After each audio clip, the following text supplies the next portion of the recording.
Hello dear students. तो I hope आप जो है अच्छे से पढ़ाई कर रहे होंगे। आज जो है हमारा लास्ट चैप्टर है जो हम कवर करेंगे डिसिप्लिन एंड करिकुलम में। राइट, सो हम ऑलरेडी काफ़ी सारे जो टॉपिक्स हैं उसको कवर कर चुके हैं, जैसे कि नेचर एंड रोल, ठीक है, और पैराडाइम शिफ्ट, इमर्जेंस आज हम कवर करेंगे। फिर उसके बाद हमने नीडेड चेंजेस ये सब कर लिया है, इंडिकेटर्स भी हो गया है, teaching learning as interactive process भी हो गया है, and major issues in classroom learning, catering individual differences, learning beyond text book, other source of learning, ये सब हो चुका है। नाउ मैंने ऑलरेडी एक प्लेलिस्ट जो है क्रिएट करी है, आप वहाँ पे जाके सारे लेक्चर्स देख सकते हैं। एक और इम्पॉर्टेंट आपको मैं इन्फॉर्मेशन शेयर करना चाहती हूँ बिफोर स्टार्टिंग द चैप्टर, वो है कि अगर आपको हमारे नोट्स चाहिए डिसिप्लिन के, तो आप जो है मुझे टेलीग्राम पे या फिर आप मुझे व्हाट्सएप भी कर सकते हैं, ठीक है। तो आप सिर्फ और सिर्फ 99 रुपीज़ में जो है हमारे जो है नोट्स खरीद सकते हैं इस सब्जेक्ट के।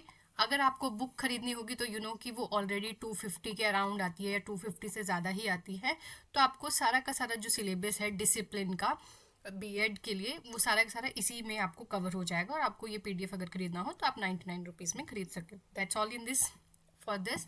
Now let's start the topic. Our topic is emergence of school subjects and disciplines from philosophical, social and political context.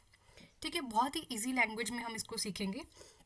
सबसे पहले तो हमें पता होना चाहिए कि जो जो हमारे स्कूल सब्जेक्ट्स हैं, जैसे कि मैथमेटिक्स हो सकते हैं, साइंस है, हिस्ट्री है, ज्योग्राफी है, या कोई भी लैंग्वेज है, कोई भी सब्जेक्ट है, वो सारे के सारे जो है ऐसा नहीं है कि वो प्योरली नेचुरल हैं। वो जो है कुछ जो है सोशल कंस्ट्रक्ट भी है, मतलब सोसाइटी के थ्रू भी कुछ सब्जेक्ट बने हैं, ठीक है। सोसाइटी में कुछ आइडिया आया, वो उससे आया। ये हो सकता है कुछ जो है फिलॉसफी से थ्रू जो है वो इमर्ज हुआ। कुछ जो है सोशल नीड्स अगर चेंज हुई तो कुछ सब्जेक्ट बने। कुछ जो है गवर्नमेंट ने प्रायोरिटी दी, उनकी कुछ पॉलिसीज़ थी, उनकी कुछ आइडियोलॉजीज थी, तो हमारा जो है इमर्जेंस होता है सब्जेक्ट का। अब जो है ये अंडरस्टैंड करना क्यों इम्पॉर्टेंट है एक टीचर के लिए कि स्कूल सब्जेक्ट कहाँ से ओरिजिनेट होता है, वो इसलिए ताकि जो टीचर है वो बच्चों को पर्पसफुली पढ़ा सके और उनको क्रिटिकली जो है समझा सके। क्रिटिकली जब भी हम वर्ड यूज़ करते हैं उसका मतलब होता है कि पॉजिटिव और नेगेटिव। सो सबसे पहले हम स्टार्ट करते हैं फिलोसॉफिकल कॉन्टेक्स्ट। अब फिलोसॉफिकल कॉन्टेक्स्ट का मतलब ये है कि किस तरह से हमारे जो आइडियाज़ हैं, ठीक है, अबाउट नॉलेज, वो हमारे किसी पर्टिकुलर सब्जेक्ट को शेप करते हैं, ठीक है। जो वर्ड फिलॉसफी है वो दो ग्रीक वर्ड से निकला हुआ है। पहला मीन्स फिलो, जो मतलब है लव, देन सोफिया जिसका मतलब होता है विजडम। सो फिलॉसफी का मतलब होता है लव ऑफ विजडम, ठीक है। सिंपल डेफिनेशन की बात करें तो फिलॉसफी क्या है? Study of life, knowledge, reality, values, purpose and truth. और ये जो है हमें हेल्प करता है अंडरस्टैंड करने में क्यों जो कि कोई भी जो थिंग है उसके पीछे का हमें वाई पता हो कि जी, कि हमें समझना है कि जो चीज़ें हो रही हैं किस तरीके से हो रही हैं और वो कैसे हो रही हैं और वो कैसे होनी चाहिए, ये हमें फिलॉसफी बताती है। अब फिलॉसफी ऑफ एजुकेशन की बात करें तो ये बोलता है कि नॉलेज क्या होती है, नॉलेज जो है किस तरह से हमें पढ़ाई जानी चाहिए, और जो बच्चे हैं उनको कैसे सिखाना है। सो डिफरेंट डिफरेंट जो फिलोसफिकल स्कूल्स थे उन्होंने डिफरेंट डिफरेंट जो है वो एम्फेसिस क्रिएट करिए, इससे जो क्या हुआ डिफरेंट स्कूल सब्जेक्ट और टीचिंग मेथड जो है वो डेवलप हुए, ठीक है। तो जो मेजर फिलोसॉफिकल इन्फ्लुएंस हमें देखने को मिलता है वो पहला है आइडियलिज्म। अब idealism as the word mean idealism, idealism मतलब आइडिया, कि कोई एक आइडिया है, तो ये इम्फेसाइज करता है आइडियाज़ के ऊपर, वैल्यूज़ के ऊपर और मॉरल ट्रूथ्स के ऊपर, और साथ ही में स्पिरिचुअल डेवलपमेंट के ऊपर। अब इसका जो है करिकुलम पे क्या इफेक्ट है? करिकुलम पे क्या होता है कि ये कुछ जैसे लिटरेचर है, हमारे क्लासिकल टेक्स्ट हैं, या कोई मोरल एजुकेशन है, ठीक है, या रिलीजियस एथिकल स्टडीज़ है, उसके ऊपर जो है ये एम्फेसिस करता है कि बच्चों को जो है वो फिलॉसफी पढ़ानी चाहिए, उनको जो क्लासिकल टेक्स्ट लिटरेचर है वो पढ़ाना चाहिए, उनको मॉरल वैल्यूज सिखानी चाहिए, राइट। तो यहाँ पे जो टीचिंग मेथड यूज़ किया जाता है वो है टीचर सेंटर। टीचर जो है वो मेजर रोल प्ले करते हैं, और यहाँ पे साथ ही में जो डिस्कशन है उसके थ्रू जो है वो बच्चों को सिखाया जाता है। लेकिन यहाँ पे हमें ध्यान रखना है, जो फोकस होता है वो वैल्यूज़ के ऊपर होता है, ठीक है।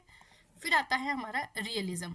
रियलिज्म ये एम्फेसाइज करता है, इंपॉर्टेंस जो है इसकी किसके ऊपर है कि ऑब्जेक्टिव रियलिटी के ऊपर। ऑब्जेक्टिव रियलिटी का मतलब होता है कि जो हम अपनी आंखों से देख सकते हैं, ठीक है। और ये बोलते हैं कि जो नॉलेज है, जो भी हमारा ज्ञान है, वो डिराइव्ड होता है फ्रॉम एक्सटर्नल वर्ल्ड, ठीक है। एक्सटर्नल मतलब हम आसपास जो हम देखते हैं। अब जो फिलॉसफी है, सॉरी, जो आइडियलिज्म था, आइडियलिज्म का कॉन्टेक्स्ट, उसमें हम अपने इंटरनल वर्ल्ड की बात करते थे कि हमें ये होना चाहिए। बट रियलिज्म में बोलते हैं जो बाहर हमें दुनिया में दिख रहा है वैसा होना चाहिए। तो इसका करिकुलम पे क्या इफेक्ट हुआ, इससे क्या हुआ, नेचुरल साइंसेस डेवलप हुई, जो मैथमेटिक्स है वो डेवलप हुआ, जो ज्योग्राफी है, ठीक है, ज्योग्राफी हम पढ़ते हैं, वो जो जितने भी सब्जेक्ट है जहाँ पे हम ऑब्जर्व कर सकते हैं, वो जो है रियलिज्म से डिराइव हुए। अब यहाँ पे जो टीचिंग मेथड्स हैं वो कौन कौन से थे, पहला डेमोन्स्ट्रेशन की डेमो देंगे टीचर, लैब वर्क जैसा हम साइंस में देखते हैं, और क्लासिफिकेशन जैसा हम ज्योग्राफी में देखते हैं कि डिफरेंट डिफरेंट लैंड फॉर्म्स को डिफाइन किया हुआ है या डिस्टिंग्विश किया हुआ है, वो हम क्या है उसको हम अपनी आंखों से देख सकते हैं ना, तो दैट इज रियलिज्म। फिर आता है नेचुरलिज्म। अब यहाँ पे जो है क्या फोकस करते हैं कि नेचर के ऊपर। ये बोलते हैं कि जो बच्चा सीखता है ना, वो अपने जो इनका इन्वायरमेंट है, जो इनका नेचर है, वो इनको सिखाती है। अब जो करिकुलम का इफेक्ट क्या है कि यहाँ पे नेचर बेस्ड स्टडी होती है। अब जैसे हमारी इन्वायरमेंट है, ईवीएस जो हम पढ़ते हैं, उस वो जो है यहाँ से इमर्ज होता है। अब यहाँ पे जो टीचिंग मेथड है वो कौन सा है, एक्सपेरिमेंटल लर्निंग। यहाँ पे हम एक्सपेरिमेंट्स के थ्रू जो है लड़ते हैं या सीखते हैं। अब यहाँ पे हम क्या करते हैं, ऑब्जर्व करते हैं चीज़ों को और साथ ही में प्रोजेक्ट वर्क करते हैं। फिर आता है हमारे ऊपर प्रैग्मेटिज्म। प्रैग्मेटिज्म का मतलब होता है कि लर्निंग बाय डूइंग, ठीक है, कि हम खुद जो है चीज़ें करते हैं। ये जो है हेल्पफुल होती है हमें किसी भी प्रॉब्लम को सॉल्व करने के लिए।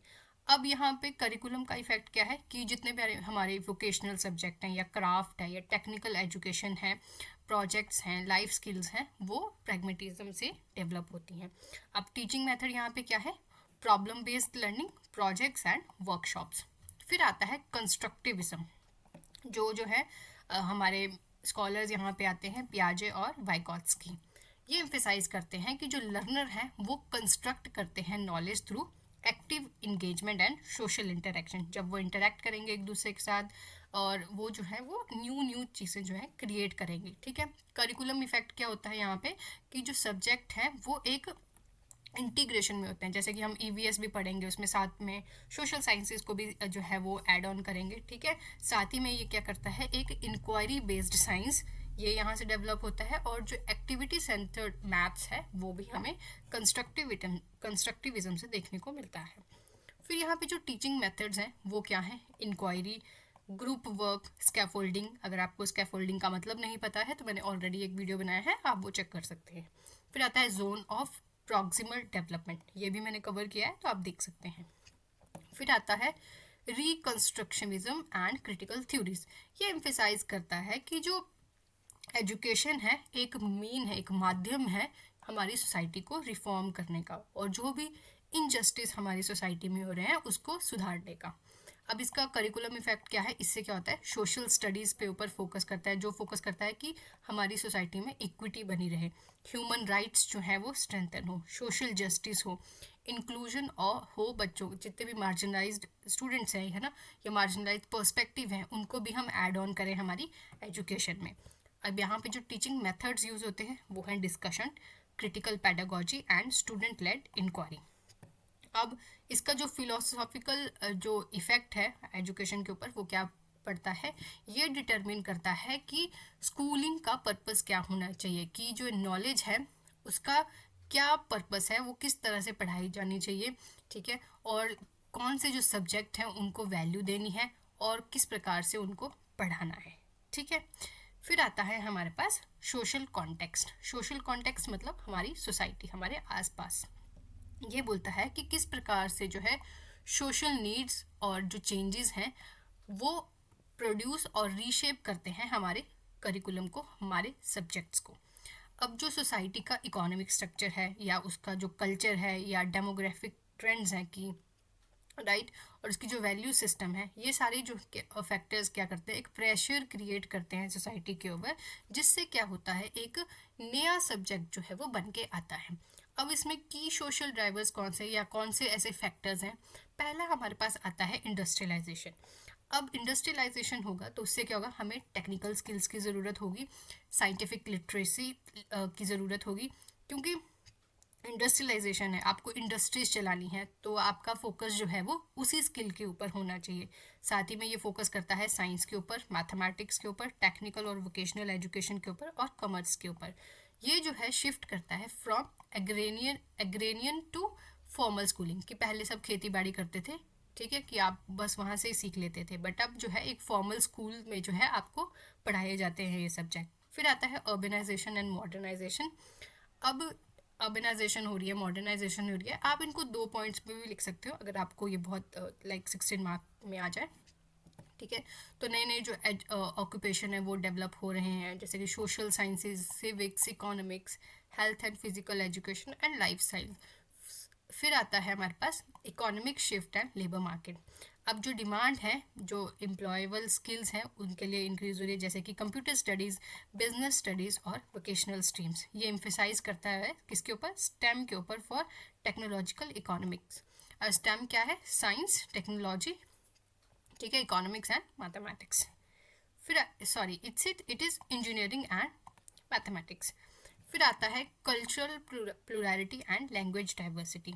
अब जो है ये बोलता है कि जितनी भी हमारी एजुकेशन है उसको हमें मदर टंग में जो है वो बच्चों को पढ़ाना है। इससे क्या होगा, हमारे जितना भी रिलीजन है, हमारा कल्चर है, हमारी जो डाइवर्सिटी है, हम उसको प्रिजर्व करके रख सकते हैं। और इससे क्या होगा, जो है एक मल्टीलिंगुअल जो है करिकुलम डेवलप होगा। फिर आता है social movement and value changes. अब जैसे कि हम बहुत सारे मूवमेंट्स हम देखते हैं सोसाइटी में, जैसे कि फेमिनिस्ट मूवमेंट हो या दलित मूवमेंट्स हो या कोई और सोशल मूवमेंट, इससे क्या होता है, इंक्लूजन होता है जेंडर स्टडीज़ का, ठीक है, ह्यूमन राइट्स का, इंक्लूसिव एजुकेशन का, और curriculum revision to which reflect are pluralistic narratives. फिर आता है इन्वायरमेंटल क्राइसिस, ठीक है। अब ये इंक्लूड होगा तो इससे क्या होगा, अवेयरनेस आएगी, है ना, चाहे वो पोल्यूशन के बारे में हो, उससे हम क्या करेंगे, कंजर्वेशन करेंगे अपने इन्वायरमेंट को। कहाँ पे हम ये चीज़ें पढ़ते हैं, जैसे ईवीएस में, इन्वायरमेंटल एजुकेशन में, डिजास्टर मैनेजमेंट, ये सारे के सारे सब्जेक्ट्स हमारे पार्ट होते हैं करिकुलम के। फिर आता है technological changes. Technological changes, now you know कि 21st सेंचुरी है, तो यहाँ पे जो है सब कुछ डिजिटल हो रहा है, तो डिजिटल स्किल्स होना बच्चों में बहुत ज़रूरी है। जैसे कि हम कंप्यूटर एजुकेशन अब लेते हैं, डिजिटल लिटरेसी जो है वो, उसको भी इंटीग्रेट किया गया है डिफरेंट सब्जेक्ट्स के साथ। फिर आता है ग्लोबलाइजेशन। अब जो है ग्लोबलाइजेशन का मतलब होता है कि जब एक वर्ल्ड जो मतलब सारी चीज़ें जो है वो इंटरकनेक्टेड है, चाहे आप इंडिया में बैठे हो चाहे यूएस में बैठे हो, आप मेरा लेक्चर देख सकते हो, ठीक है। तो जो ग्लोबल कॉम्पिटेंसीज हैं या क्रॉस कल्चर अंडरस्टैंडिंग है, वो भी जो है इम्पैक्ट करती है हमारे करिकुलम को, जिससे भी जो है हमारे डिफरेंट डिफरेंट जो सब्जेक्ट्स हैं या करिकुलम है वो इमर्ज होता है। जैसे कि वर्ल्ड हिस्ट्री हम पढ़ते हैं, अब वो हिस्ट्री तो हम पढ़ते हैं, बट वर्ल्ड हिस्ट्री जब पढ़ते हैं तो हम अपने देश का थोड़ी पढ़ते हैं, और भी देशों की जो हिस्ट्री है उसको इंटीग्रेट करते हैं। फिर इंटरनेशनल रिलेशन है ना, वो पढ़ते हैं। वो कहाँ से आया हमारे इस सब्जेक्ट में भी, क्योंकि ग्लोबलाइजेशन की वजह से।